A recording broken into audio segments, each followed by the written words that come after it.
तीव्र विवाद में फंसी मेयर सीमा शाह और विधानसभा चुनाव में गोड्डा सांसद से पंगा लेने वाले डिप्टी मेयर की मुश्किलें कम होती नहीं दिख रही है। ताज़ा घटनाक्रम में अब पार्षदों ने मोर्चा खोल दिया है और अब वे दोनों के खिलाफ कभी भी अविश्वास प्रस्ताव ला सकते हैं। कहा तो ये भी जा रहा है कि मेयर और डिप्टी मेयर के नामों के चयन के साथ 22 वार्ड पार्षदों के हस्ताक्षर तक करवा लिए गए हैं। अगर विरोधियों का तीर निशाने पर लगा तो दोनों को एक साथ झटका लगना तय है। हालांकि दोनों गुट अभी अपने पत्ते नहीं खोल रहे हैं, लेकिन माना जा रहा है दोनों को गद्दी से उतारने के लिए मास्टर प्लान तैयार है, बस एक्शन का इंतजार है। जानकारों का ये भी कहना है इसका रिमोट दिल्ली में बैठे एक नेता के पास है, जिसका बटन दबते ही लोग मिशन पर लग जाएंगे। हालांकि मेयर सीमा शाह कहती हैं ऐसी कुछ बात नहीं है। अफसरशाही रवैये को लेकर कुछ पार्षद नाराज हैं, जिन्हें मना लिया जाएगा। ना तो पार्षद को मेरा शिकायत है और ना हमसे पार्षद को शिकायत है। और जो भी गिलवा छिपा है वो बैठ के हम आपस में बात कर लेंगे। और रही बात की काम की, तो ये अफसर शाही है। अफसर काम करने नहीं चाहते हैं, यहाँ सिर्फ दिन काटने आए हैं, अपना समय काट के चले जाने वाले हैं। ये नगर निगम अपना परिवार, पार्षद परिवार है, उनसे हम बात करेंगे। जहाँ भी गिलवा शिकवा है उसको दूर कर देंगे।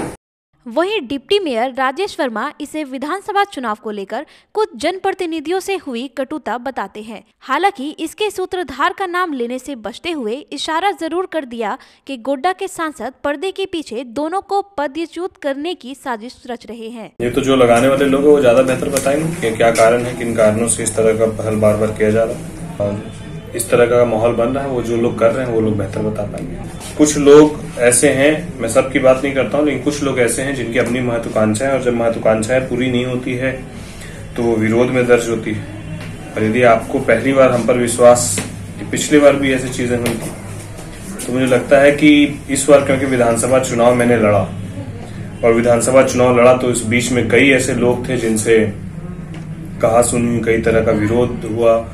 तो उसके बाद कई तरह के लोग, वैसे भी लोग इसमें इन्वॉल्व हैं जो चाहते हैं कि मेयर और डिप्टी मेयर जो है वो बदले जाएं, तो वो अपनी कवायद कर रहे हैं। सब अपना अपना प्रयास कर रहा है। लोकतंत्र है, सबको अपनी तरफ से अपनी बातों को रखने की आजादी है। कोई भी सांसद है, कोई विधायक है, कोई बड़ा जनप्रतिनिधि है, यदि उसको इतनी मेहनत डिप्टी मेयर को गिराने में लग रही है तो इसका मतलब डिप्टी मेयर उनसे ज्यादा कहीं ना कहीं वजन हो रहा है, या लोगों के बीच में डिप्टी मेयर ज्यादा लोकप्रिय हो रहा है। इस बात की उनको तकलीफ है, तो वो अपनी कवायद लगाते रहे, अपनी ताकत को लगाते रहे। हम अपने काम को अपने उसी अंदाज में अभी भी कर रहे हैं और आगे भी करते रहे। वहीं पार्षद प्रतिनिधि पप्पू यादव, जो पिछले चुनाव में काफी सक्रिय थे, उनका मानना है इसके पीछे दो पार्षद हैं जो कुछ असंतुष्टों को गोल बंद कर मौके का फायदा उठाना चाहते हैं। नगर निगम में अभी चुनाव खत्म हुआ है, बिहार विधानसभा। अब नगर निगम चुनाव में अगला बार भी उथल पुथल हुआ। टोटल पार्षद 51 पार्षद बैठ के, और मेयर डिप्टी मेयर का कार्यकाल तो अच्छे रहा।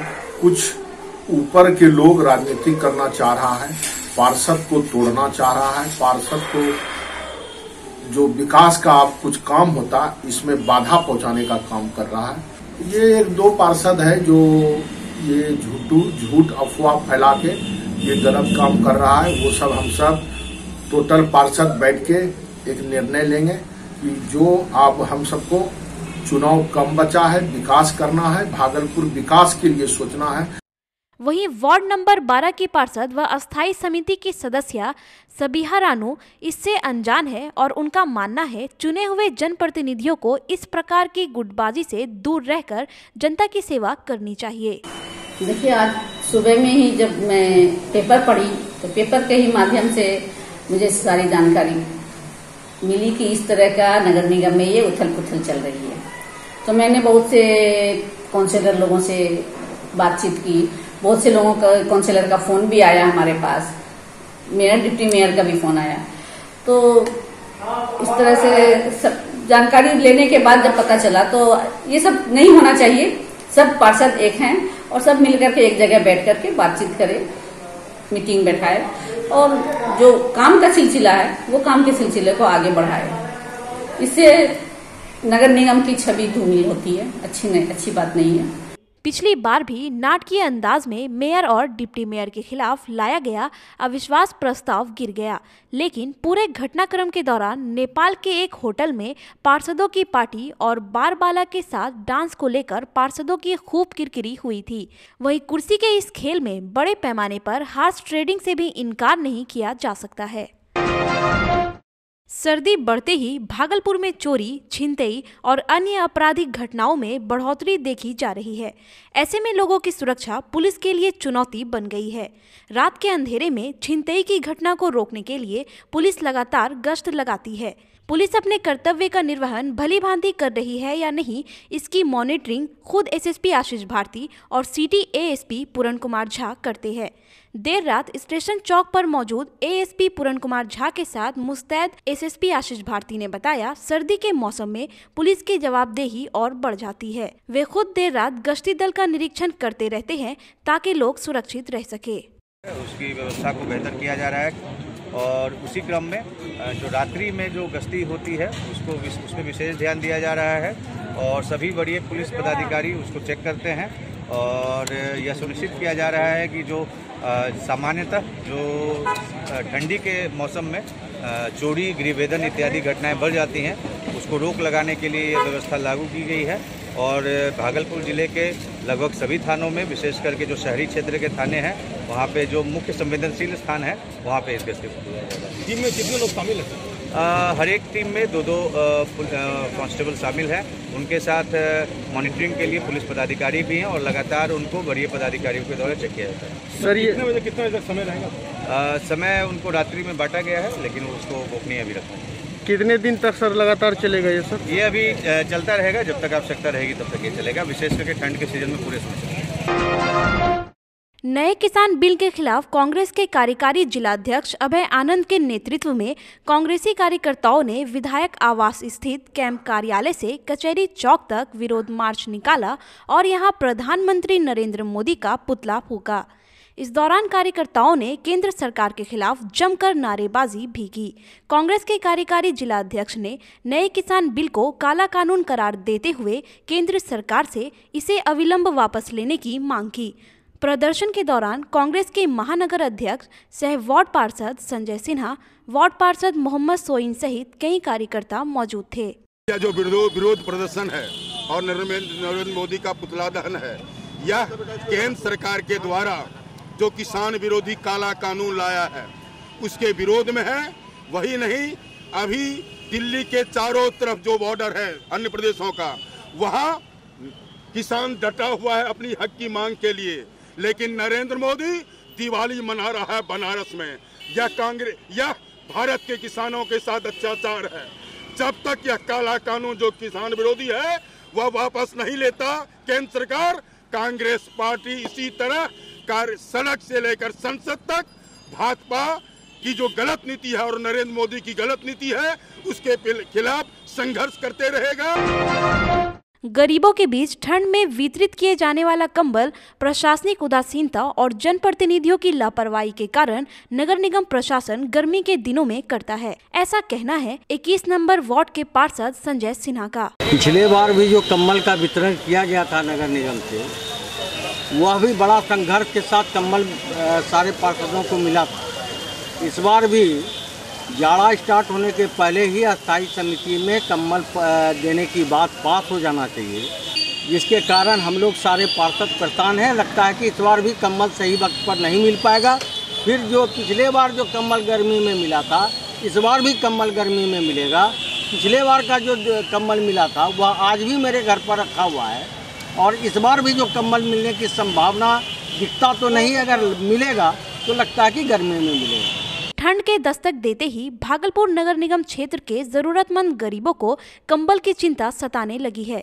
गरीबों को कंबल मुहैया कराए जाने को लेकर पूर्व उप महापौर डॉक्टर प्रीति शेखर नगर आयुक्त जे प्रियदर्शनी से मिली और जरूरतमंद लोगों को कंबल मुहैया कराए जाने की पहल की। हाँ, देखिए, अभी कोविड को लेकर बैठक नहीं हो पाई थी और अभी मैं उसी और उसके अलावा भी कई मुद्दों को लेकर मैं नगर आयुक्त से मिली हूँ और हमने कहा है उनसे कि जल्द से जल्द बैठक बुलाकर, और चूँकि ठंड का मौसम आ गया है और यही वो महीना होता है जब गरीब लाचार को कंबल की आवश्यकता होती है, तो इस पर वो ध्यान देकर बैठक में पास कराकर सबको, गरीबों को, असहायों को कंबल वितरण का कार्य वो कराएं। उन्होंने हमें आश्वस्त किया है कि 15 तारीख को बैठक प्रस्तावित है, उसकी सूचना वो दिलवा रही हैं उस बैठक में पास करके, और उम्मीद करती हूँ कि जनवरी महीने तक वो कंबल लोगों को मिल जाना चाहिए। वहीं नगर आयुक्त ने जल्द टेंडर कराकर जनवरी के प्रथम सप्ताह में जरूरतमंद लोगों को कंबल मुहैया कराए जाने का आश्वासन दिया। साथ ही उन्होंने कहा, नगर निगम क्षेत्र में पड़ने वाली सभी रैन बसेरा की मरम्मत कराकर उसमें सुविधाएं मुहैया कराई जाएगी। इस बार हमको इंस्ट्रक्शन आया है, ठंड थोड़ा बढ़ रहा है, जो क्लाइमेटिक कंडीशंस है, वेदर थोड़ा एडवर्स हो रहा है, तो इसके चलते हम लोग जो भी हमारे रैन बसेरास हैं भागलपुर म्यूनसिपल कॉरपोरेशन में, तो उसका तैयारी हम लोग शुरू किया। यहाँ पे 7 रैन बसेरास हैं और एक एक रैन बसेरा का जो कैपेसिटी है वो 20 से 30 तक है। तो रैन बसेरास में जो भी उनका बेसिक प्रोविजंस हम लोग को दे देना है, कंबल दे देना है, उनको पीने का पानी दे देना है। उसके अलावा हम लोग इस बार कोविड के चलते सोशल डिस्टेंसिंग के मोड में हम लोग जो भी वहाँ पे कॉट्स लगाया है, बेड्स लगाया है, तो उसका हम लोग रीअरेंजमेंट कर रहे हैं। जिला प्रशासन के निर्देश पर चलाए जा रहे मास चेकिंग अभियान के तहत आज 2 बसों के अलावा 50 से अधिक पैसेंजर प्रशासन के हत्थे चढ़ गए। यात्रियों से जुर्माना वसूलकर उन्हें छोड़ दिया गया, जबकि दोनों बसों को जब्त कर लिया गया। सदर एसडीओ आशीष नारायण के नेतृत्व में भारी संख्या में पुलिस बल ने शहर के कई जगहों पर मास्क चेकिंग अभियान चलाया। अभियान दल जब कोयला डिपो स्थित प्राइवेट बस स्टैंड पहुंचा तो वहां 2 बसों में बिना मास्क लगाए यात्रियों को देखा गया। सदर एसडीओ ने बताया, बस संचालकों को बिना मास्क लगाए यात्रियों को बस में बैठने की अनुमति नहीं देने की हिदायत है। ऐसी ही 2 बसें, जिसमें एक सरकारी बस स्टैंड से बेगूसराय जा रही थी और प्राइवेट बस स्टैंड से बोकारो जा रही थी, उसमें बिना मास्क लगाए यात्री पाए गए। नियमों की अनदेखी पर कार्रवाई करते हुए दोनों बसों को जब्त कर लिया गया। इस दौरान एएसपी पूरन कुमार झा, सार्जेंट के शर्मा भी उपस्थित थे। लोगों को जागरूक करने के लिए कि कोरोना खत्म नहीं हुआ है और मास्क का उपयोग बहुत ज़रूरी है, आज ये अभियान चलाया गया है, जिसमें ढेर सारे लोगों को फाइन किया गया है। जो सरकार की तरफ से निर्धारित 50 रुपये के दंड हैं, आर्थिक दंड, वो लगाए गए हैं। इसके अलावा 2 गाड़ियां भी जब्त की गई हैं, जिसपे पैसेंजर्स बैठे हुए थे जिन्होंने मास्क का प्रयोग नहीं किया था। और ये कार्रवाई आगे चलती रहेगी, रोज़ चलेगी, कल भी होगी और आने वाले दिनों में भी होगी, ताकि लोग जागरूक हों। प्रधानमंत्री स्वयं निधि योजना के अंतर्गत नगर निगम क्षेत्र के अधीन के लाभुक वेंडरों को 10,000 रुपया लोन दिया जाएगा। वैश्विक महामारी कोरोना संक्रमण के दौर में केंद्र सरकार द्वारा प्रायोजित इस योजना से छोटे कारोबारियों को मदद और नगर निगम क्षेत्र के स्ट्रीट वेंडरों की आर्थिक स्थिति में सुधार आएगी। भागलपुर की नगर आयुक्त जे प्रियदर्शनी ने बताया कि इसको लेकर भागलपुर नगर निगम में प्रशासन द्वारा सर्वे कराकर 7,000 वेंडरों को चिन्हित किया गया है। अब तक 3,000 स्ट्रीट वेंडरों ने अपने कागजात नगर निगम प्रशासन को उपलब्ध कराए, जिनमें नगर निगम द्वारा 300 लोगों को लोन बैंक द्वारा पास कराकर नगर निगम को कागजात उपलब्ध करा दिए गए हैं। जल्द ही सभी फुटकर विक्रेताओं को केंद्र सरकार की इस योजना के तहत लोन उपलब्ध करा दिया जाएगा। एक बहुत इम्पॉर्टेंट योजना है पीएम स्वनिधि। तो पीएम स्वनिधि योजना में जो भी वेंडर्स हैं और फुटपाथ दुकानदार हैं, तो वो लोग को 10,000 तक लोन मिलेगा बैंक से। तो हम लोग को स्पष्ट डायरेक्शंस आया है उसमें क्या क्या करना चाहिए। इसमें स्टेज वाइज हम लोग को काम करना है। तो टाउन वेंडिंग कमेटी से भी हम लोग बहुत सारे मीटिंग्स किया है, वो लोग को भी हम लोग एक्सप्लेन किया है, ताकि वो ये जो इन्फॉर्मेशन है वो वेंडर्स तक पहुंच जाना चाहिए। तो नंबर 1 इज़ अवेयरनेस, वो अभी चल रहा है। नंबर 2 जो आईडी कार्ड का बात है, पहले एक डिसीजन लिया था यूडीएचडी डिपार्टमेंट से ही आईडी कार्ड प्रिंट आउट करके आएगा, फिर हम लोग यूडीएचडी से डिस्कस करके, ताकि टाइम हम लोग को बहुत हो जाएगा, उसमें टाइम डिले होगा, तो इसीलिए हम लोग लोकली यहाँ पे हम लोग प्रिंटिंग कर रहा है। प्रधानमंत्री मोदी अक्सर कहते हैं, जो चुनौती को अवसर में बदल देता है वही व्यक्ति अपने और अपने समाज के लिए कुछ कर सकता है। कुछ ऐसा ही कर रहे हैं मंजूषा कलाकार मनोज पंडित, जिन्होंने कोरोना महामारी को कारोबार में बदलकर लोगों को रोजगार का साधन उपलब्ध कराया। कोरोना काल में बढ़ते मास्क के प्रयोग को देखते हुए मनोज पंडित के दिमाग में मंजूषा मास्क बनाने का आइडिया आया, जो क्लिक कर गया। मनोज पंडित बताते हैं, उनकी टीम अब तक 10,000 मास्क बना चुकी है, जिसकी बिक्री राज्य के अलग अलग हिस्सों में की जा रही है। उनका मानना है कि इससे हमारी पुरानी कला को बढ़ावा तो मिल ही रहा है, साथ ही साथ स्थानीय लोगों को रोजगार भी उपलब्ध हो रहा है, जो उनके लिए सौभाग्य की बात है। वर्तमान समय में पुनः कोरोना यानी कोविड-19 का आगमन हो गया है। लोग सतर्क हो रहे हैं और प्रशासनिक जनादेश भी आया है कि जब तक दवाई नहीं, कोई ढिलाई नहीं। मंजूषा मास्क का काफी डिमांड हो रहा है और लोग शादी ब्याह में या कोई मीटिंग फंक्शन में मंजूषा मास्क अपना रहे हैं और उसका बहुत सा ऑर्डर आ रहा है, जो हमारे सहयोगी के साथ अंग क्राफ्ट और मंजूषा कला प्रशिक्षण केंद्र के माध्यम से हम इस ऑर्डर को पूरा कर पा रहे हैं और प्रशासन के लोग का भी सहयोग मिल रहा है। और आज जो मंजूषा मास्क इतना पॉपुलर हुआ है, इसमें प्रिंट मीडिया, इलेक्ट्रॉनिक मीडिया का भी काफी सहयोग रहा है। मदन अहल्या महिला महाविद्यालय के पूर्व प्रोफेसर डॉक्टर छेदी शाह के जन्मदिन पर भागलपुर 0 माइल थाना क्षेत्र के ज्योति विहार कॉलोनी में कवि सम्मेलन का आयोजन किया गया। कमलाकांत कोकिल के नेतृत्व में आयोजित इस कवि सम्मेलन की शुरुआत दीप प्रज्वलन के बाद कृपाल जी के वंदना गान से हुई। इस मौके पर टीएनवी कॉलेज के प्रोफेसर विनय तरसा, विनय कुमार दर्शन, कृपाल जी, मंजीत जी ने अपनी अपनी कविताओं से श्रोताओं को मंत्रमुग्ध कर दिया। कार कहलाने का झूठा ही दम भरता हूँ, क्योंकि कहने से कि राजनीति के आगे में साहित्य नहीं झुकने दूंगा।